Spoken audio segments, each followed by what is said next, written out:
Dwarka expressway के ऊपर दिल्ली में, जी हाँ, द्वारका एक्सप्रेसवे दिल्ली साइड में 24, 25, 26 सेक्टर के अंदर डीडीए द्वारा एक बड़ा आईटीज हब लाया जा रहा है। आज मैं आपको इस प्रोजेक्ट की पूरी डिटेल दूंगा।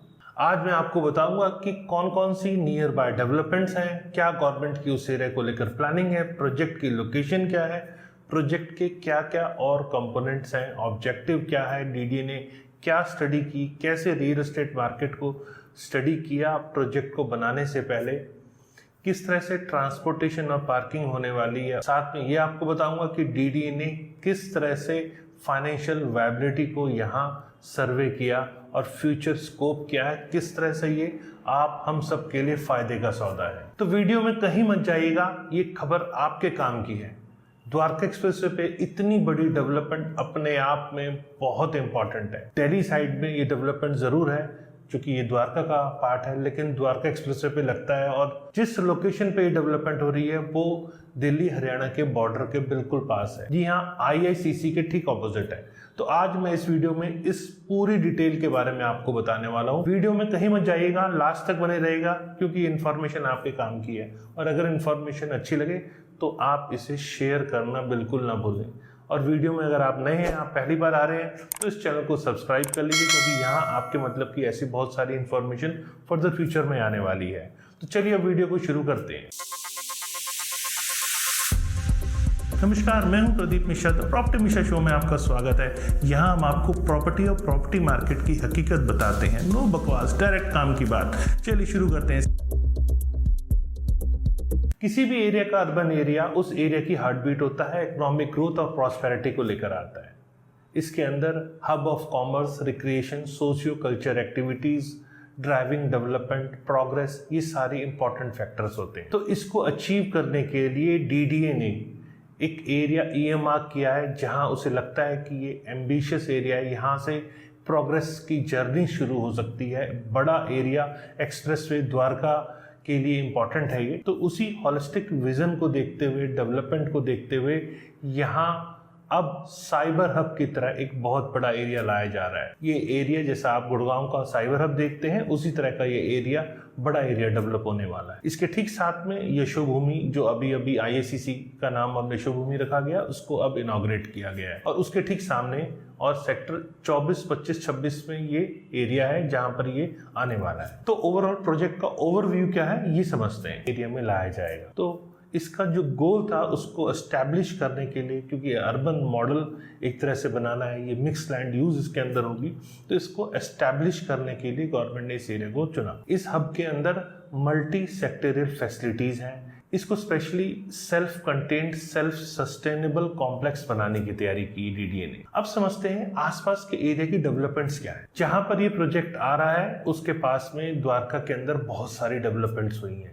सबसे पहले जैसे यशोभूमि आप देख रहे हैं, आईआईसीसी का नया नाम अब यशोभूमि है। यशोभूमि का इनॉग्रेशन हो गया है और नेक्स्ट 2 इयर्स तक की यहाँ पे बुकिंग हो चुकी है।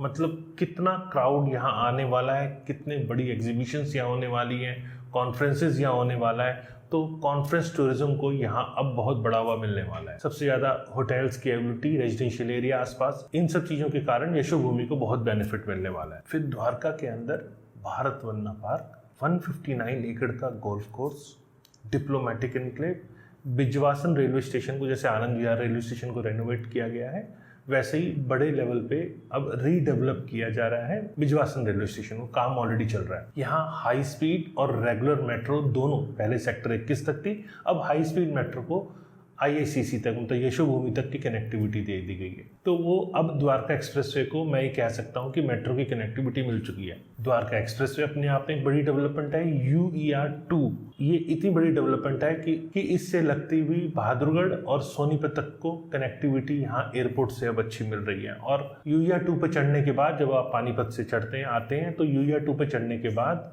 टनल के थ्रू आपको काफ़ी एक्सेस इजी मिल जाता है। तो उससे UER2 से आईजीआई एयरपोर्ट तक की दूरी करीब 20 मिनट तक की, ये जैसा अभी आपने थोड़े दिनों पहले नितिन गडकरी जी को कहते हुए भी सुना था। कुछ लोगों ने इंटरप्रेट किया कि नहीं, वो पानीपत से 20 मिनट, ऐसा नहीं है। जब आप UER2 पर चढ़ जाते हैं तो वहाँ से 20 से 25 मिनट में आप आईजीआई एयरपोर्ट आ सकते हैं। और साथ में लैंड पोलिंग जोन्स भी इस एरिया के आसपास काफ़ी हैं, ज़्यादातर K2 और एल जोन इस एरिया के आसपास है। तो इन सब चीज़ों को देखते हुए यहाँ पे ये ज़रूरत महसूस हुई कि यहाँ पर एक बड़ा एरिया डेवलप किया जा सकता है। ये एरिया डीडी के पास था, बहुत दिनों से पड़ा था। डीडी आसपास के एरिया की डेवलपमेंट को पहले वॉच कर रही थी कि पहले डेवलपमेंट हो जाए, फिर हम यहाँ एक बड़ी डेवलपमेंट लेके आए। तो गवर्नमेंट की प्लानिंग, जी हाँ, गवर्नमेंट की प्लानिंग ये है कि गवर्नमेंट अब इस एरिया का डीपीआर बना रही है। गवर्नमेंट की प्लानिंग के हिसाब से इंटरनेशनल बिजनेस, आईटी और आईटीज हब इसे बनाया जाएगा और इसका डीपीआर जनवरी तक बन के तैयार हो जाएगा। इसकी कंस्ट्रक्शन भी बहुत जल्दी करने की तैयारी है। डीडीए को लगता है कि अब वो टाइम आ गया है कि हम इस एरिया की डेवलपमेंट शुरू कर दें।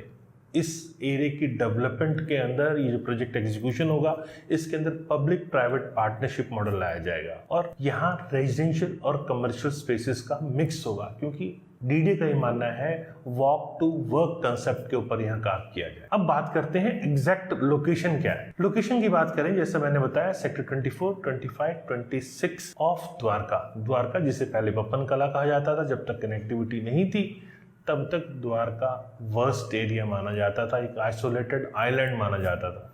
जैसे जैसे कनेक्टिविटी मिली, पालम के पास में जो आरओबी बना रेलवे लाइन के पास में, और सेक्टर 21 के पास में जो आप अंडरपास देख रहे हैं, और आसपास के एरिया से जैसे जैसे कनेक्टिविटी मिल गई, वैसे वैसे द्वारका एक बड़ा हब बन के तैयार हो गया। और द्वारका में पिछले कई दिनों में आपने देखा होगा कि बहुत ज़्यादा प्रॉपर्टी प्राइस एप्रिसिएशन भी नहीं हुआ था, क्योंकि मकान पुराने हो गए थे और लोग बहुत सारे द्वारका जनकपुरी से निकलकर अब द्वारका एक्सप्रेसवे की तरफ शिफ्ट हो रहे हैं। लेकिन अब जो ये डेवलपमेंट्स हो रही हैं, इसने अपने आप में द्वारका को फिर से हाईलाइट कर दिया है।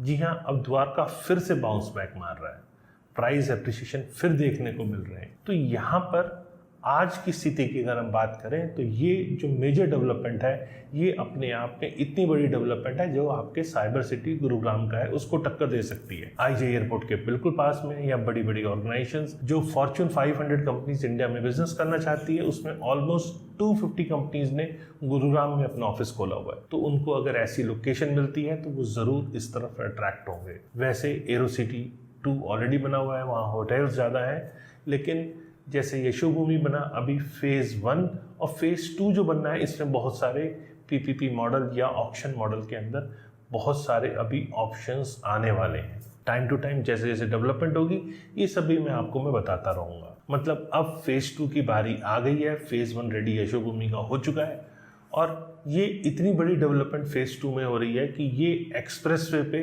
एक तरह से लैंडमार्क होगा।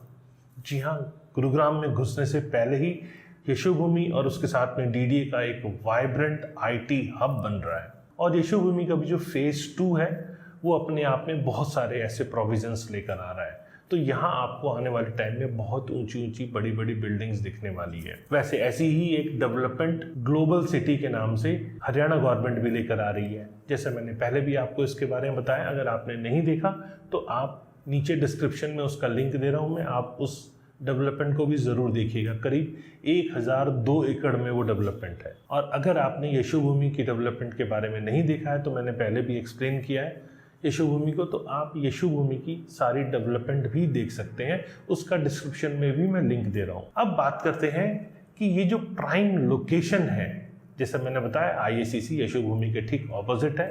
ये अपने आप में चूंकि वेल कनेक्टेड है, प्लान्ड वे में है और पेडेस्ट्रियन नेटवर्क भी यहाँ बनाया जा रहा है। तो लोकेशन का बेनिफिट यहाँ मेरे को हर जगह से दिख रहा है। लोकेशन लोकेशन लोकेशन और एक्सप्रेसवे जैसी लोकेशन, जिसे स्टेट ऑफ द आर्ट कहा जाता है। नितिन गडकरी जी ने खुद कहा है कि ये अपने आप में एक ऐसी डेवलपमेंट है जो कि कई सालों तक लोग इसे आके देखेंगे। ऐसा एक्सप्रेसवे जहाँ इनिशियल लेवल पे प्लान हुआ और वहाँ पे हर चौक के ऊपर, हर इंटरसेक्शन के ऊपर ऑलरेडी एलिवेटेड रोड या फ्लाईओवर बने हुए हैं। जनरली होता ही है कि पहले रोड बनती है, फिर जब देखते हैं ट्रैफिक जाम बहुत हो रहा है, तब वहाँ पे चौक के ऊपर किसी भी इंटरसेक्शन के ऊपर फ्लाईओवर जैसा प्रपोजल आता है, डीपीआर बनता है और फिर बहुत दिनों के बाद वो प्रोजेक्ट कंप्लीट होता है।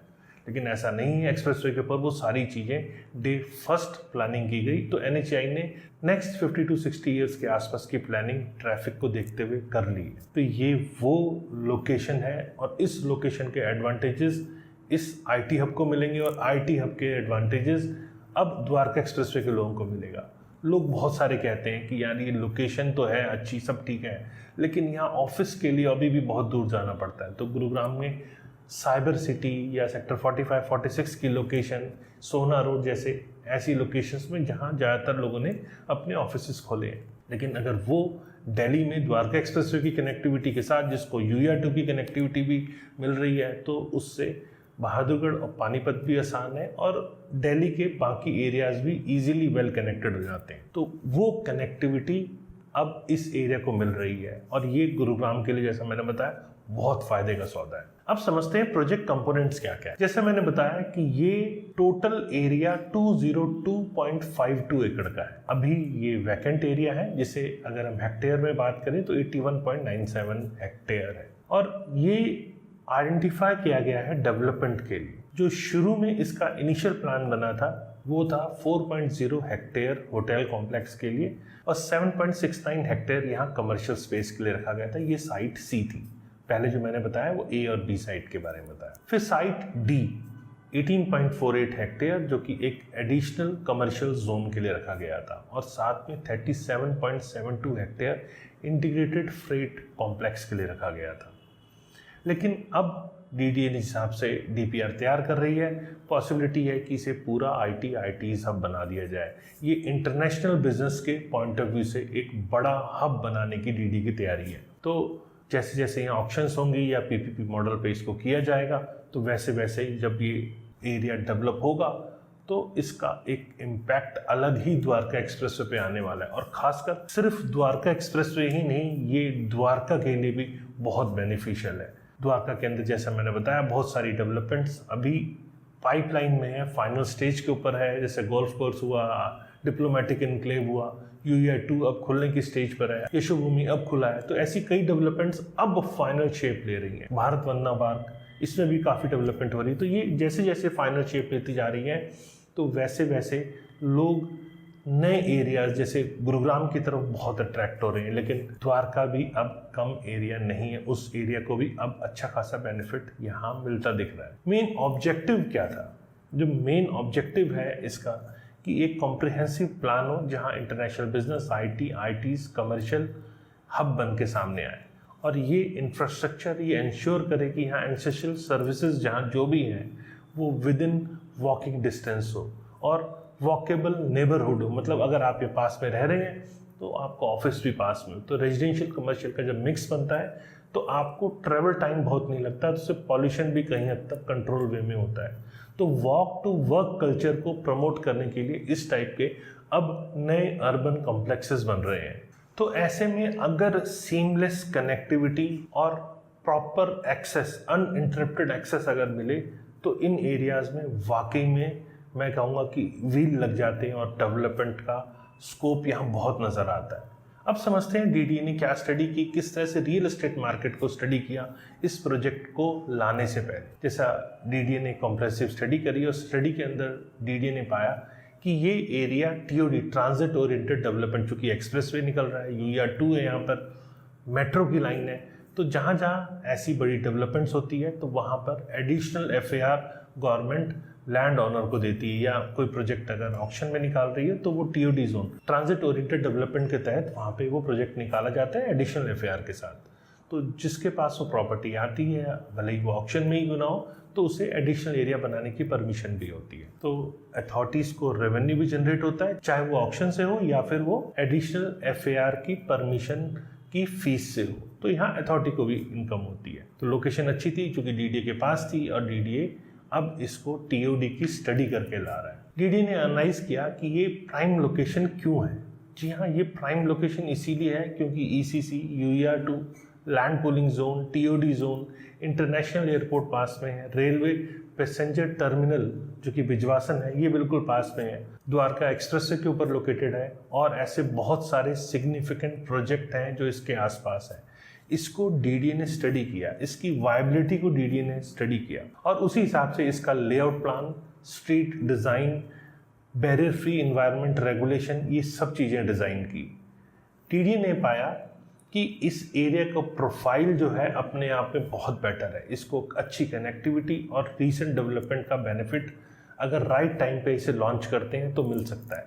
इसीलिए अब डीडीए ने तैयारी कर ली है कि डीपीआर जनवरी तक बना ले और उसके बाद पीपीपी मॉडल पे इसको अब पब्लिक के पास लाया जाए और ये डेवलपमेंट होने का टाइम आ गया है। साथ में डीडीए ने पाया कि रियल एस्टेट ट्रेंड जो है वो कमर्शियल कंपोनेंट में हम ज़्यादा से ज़्यादा लाते हैं, तो यहाँ ऑक्यूपेंसी और एब्जॉर्प्शन भी है, क्योंकि गुरुग्राम जैसे मैंने बताया फॉर्च्यून 250 कंपनीज यहाँ पर अपना ऑफिस खोल रही है और G20 समिट के बाद इंडिया की तरफ हर कंट्री देख रही है। तो अब अगर ऐसे ऑप्शंस लाए जाएं तो बहुत ज़्यादा डीडीए को भी ग्रोथ मिलेगी, अच्छे सेल करके अच्छे पैसे भी मिलेंगे और एरिया की डेवलपमेंट भी होगी। तो इसीलिए डीडीए ने राइट टाइम पे इसको अब प्लान किया है कि इसका डीपीआर बना के जल्द से जल्द इसको पीपीपी मॉडल पे लॉन्च किया जाए। तो कमर्शियल डेवलपमेंट और ऑक्यूपेंसी और एब्जॉर्प्शन रेट यहाँ डीडीए को अब हाई दिखता है। डीडीए ने इन सब स्टडी के साथ साथ इस एरिया की डिमांड सप्लाई को भी समझा। क्या यहाँ एक्चुअल डिमांड है? जैसा आप सब जानते हैं द्वारका के अंदर कमर्शियल प्रोजेक्ट्स बहुत सारे नहीं हैं, पुराने कॉम्प्लेक्सेस बने हुए, ज़्यादातर मार्केट में एक पुराने कॉम्प्लेक्स टाइप में कमर्शियल डेवलपमेंट हुई है। कुछ 3-4 मॉल की ऑक्शन हुई और 3-4 मॉल ऑक्शन के बाद अब आए हैं, वहाँ भीड़ बहुत रहती है। तो डीडीए ने कमर्शियल रियल एस्टेट डेवलपमेंट को एनालाइज किया, विसिनिटी के हिसाब से, साथ में कैचमेंट एरिया को देखा और मार्केट के बहुत सारे इनपुट्स लिए, मार्केट में किस तरह की डिमांड है उसके इनपुट्स भी लिए। यहाँ तक कि डीडीए ने स्वॉट एनालिसिस मतलब स्ट्रेंथ, वीकनेस, अपॉर्चुनिटी और थ्रेट्स, इन सब को भी एनालाइज किया और इवेलुएट किया कि क्या बेस्ट से बेस्ट प्रोजेक्ट का पोटेंशियल, लिमिटेशंस हैं और किस तरह से लीगल फ्रेमवर्क के अंदर इसे बेस्ट डेवलपमेंट कंट्रोल के साथ किया जा सके। साथ में डीडीए ने यह भी नोटिस किया कि पिछले 2 सालों में अप्रॉक्सीमेटली 25% प्राइस द्वारका के भी बढ़े हैं। तो ये अपने आप में एक बड़ा फैक्टर है जो कि डीडीए को अपने रिसर्च के बाद लगा कि अब वो टाइम आ गया कि हम इसको लॉन्च कर सकते। ट्रांसपोर्टेशन एंड पार्किंग, जी हाँ, डीडीए ने ये एनालाइज किया कि एफिशिएंट यहाँ ट्रांसपोर्टेशन होना चाहिए। किस तरह से एफिशिएंट होगा? जब हम प्रायोरिटाइज करें कि कन्फ्लिक्ट फ्री मूवमेंट हो, मोटराइज और नॉन मोटराइज ट्रांसपोर्ट को अलग रखा जाए, साथ में पेडेस्ट्रियन वॉक भी बनाया जाए। तो ऐसा एक इनोवेटिव पार्किंग स्ट्रेटेजी बनाई जाए जिससे पार्किंग फैसिलिटी डिज़ाइन ऐसा एस्टैब्लिश हो कि वो एफिशिएंट स्ट्रीट बने, जीरो ऑन स्ट्रीट पार्किंग बने। और इसके नेगेटिव इम्पैक्ट से भी आप किसी भी तरह अगर कोई नेगेटिव इम्पैक्ट पड़ता है तो इससे भी कैसे प्रिवेंट किया जाए, वो भी डीडीए ने प्लान किया, क्योंकि ट्रैफिक इस एरिया में बहुत होने वाला है और मैक्सिमम पब्लिक ट्रांसपोर्ट यहाँ पहुँच पाए और लोग पेडेस्ट्रियन भी जो है वो आराम से वॉक कर पाएँ। तो इस तरह का यहाँ ट्रांसपोर्ट एंड पार्किंग सिस्टम बनाने का प्लान डीडीए ने ऑलरेडी बनाया। अब डीडीए ने एक सर्वे कंडक्ट किया, उसमें फाइनेंशियल वायबिलिटी को भी स्टडी किया। जी हाँ, फाइनेंशियल वायबिलिटी की अगर हम बात करें तो डीडीए ने पाया कि इस एरिया का स्टेटमेंट जो है, कंस्ट्रक्शन फेज कैसे कैसे किया जाए, फिर किस तरह से यहाँ एब्जॉर्प्शन हो सकती है, रिटर्न ऑन इन्वेस्टमेंट यहाँ कैसे आ सकती है, क्या नेट प्रेजेंट वैल्यू है, इंटरनल रेट ऑफ रिटर्न क्या होगा यहाँ पर, सेंसिटिविटी एनालिसिस किया और साथ में पोटेंशियल रिस्क को भी डीडीए ने यहाँ एनालाइज किया। तो ये सब प्लानिंग डीडीए ऑलरेडी कैटर कर चुका है अपने इस प्रोजेक्ट को लाने से पहले। उस हिसाब से अब डीपीआर भी बन के आ रहा है। फ्यूचर स्कोप की बात करें तो डीडीए को दिखा कि प्रोजेक्ट में वास्ट पोटेंशियल है और फ्यूचर में इसे फेजेस वाइज लाए और ये अपने आप में द्वारका की ग्रोथ में बहुत बड़ा सिग्निफिकेंट कंट्रीब्यूशन होगा इसके। तो ये एनालिसिस मेरे को भी लगता है कि डीडीए का एनालिसिस ये अच्छा है, क्योंकि लॉन्ग टर्म बेनिफिट यहाँ लोकल कम्युनिटी को बहुत होने वाले हैं और ओवरऑल इसके आने से इस एरिया में सब्सटेंशियल ग्रोथ भी आपको बहुत दिखेगा। तो ओवरऑल अगर हम बात करें तो डीडीए की ये डेवलपमेंट बड़ा गुरुग्राम के लिए भी फायदे का सौदा है, द्वारका एक्सप्रेसवे के रेजिडेंट्स के लिए तो खासकर फायदे का सौदा है, लेकिन द्वारका के रेजिडेंट्स को भी इसका उतना ही बेनिफिट मिलने वाला है, क्योंकि जब कमर्शियल कॉम्प्लेक्सेस बनते हैं तो आसपास के रेजिडेंशियल डिमांड भी होती है। तो रेजिडेंशियल डिमांड इस एरिया में अब काफ़ी होने वाली है। तो यहाँ मेरे को लगता है ऐसा कि अब हमें जिस हिसाब की डेवलपमेंट हो रही है, अर्बन डेवलपमेंट है, तो यहाँ सस्टेनेबिलिटी को एम्फसाइज किया जा रहा है, इकोनॉमिक प्रॉस्पेरिटी को देखा जा रहा है। तो ये अपने आप में एक ट्रांसफॉर्मेटिव इम्पैक्ट इस एरिया को देगा और future of Dwarka expressway and Dwarka बहुत ब्राइट होता दिख रहा है। तो मैं एक्सपेक्ट करता हूँ कि इस टाइप की डेवलपमेंट, चाहे वो दिल्ली गवर्नमेंट हो या सेंट्रल गवर्नमेंट हो या फिर वो हरियाणा गवर्नमेंट हो, ऐसी डेवलपमेंट्स यहाँ पर रेगुलर आती रहें। जिस तरह से द्वारका एक्सप्रेसवे बहुत बड़ी एक डेवलपमेंट हुई है, एक बड़ा एक्सप्रेसवे बना है, तो उस हिसाब से यहाँ अगर इस तरह की और डेवलपमेंट्स आएंगी तो लैंड एबिलिटी अथॉरिटी को इजीली हो जाएगी और साथ में यहाँ के रहने वाले लोगों को भी बहुत फ़ायदा मिलेगा। उम्मीद है मेरे द्वारा दी गई जानकारी आपको पसंद आई होगी।